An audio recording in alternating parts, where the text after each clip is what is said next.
لا أقسم بيوم القيامة ولا أقسم بالنفس اللوامة أيحسب الإنسان أن لن نجمع عظامه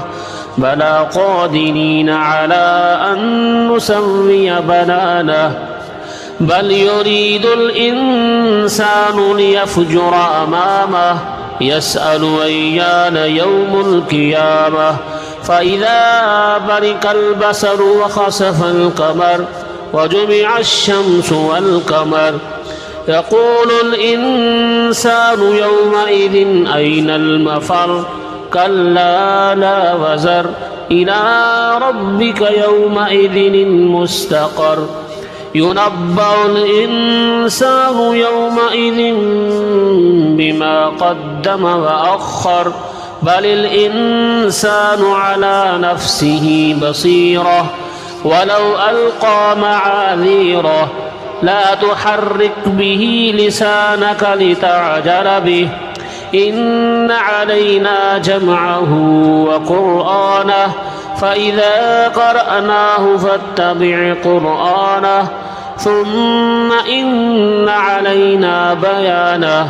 كلا بل تحبون العاجلة وتذرون الآخرة وجوه يومئذ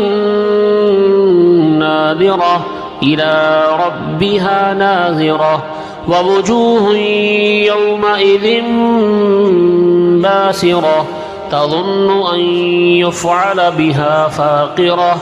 كلا إذا بلغت التراقي وقيل من أراق وظن أنه الفراق والتفت الساق بالساق إلى ربك يومئذ المساق فلا صدق ولا سلى ولكن كذب وتولى ثم ذهب إلى أهله يتمطى أولى لك فأولى ثم أولى لك فأولى أيحسب الإنسان أن يترك سدى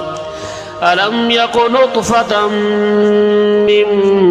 مني يمنى ثم كان علقة فخلق فسوى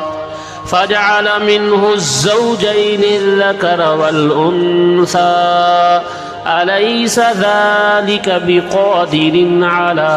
أن يحيي الموتى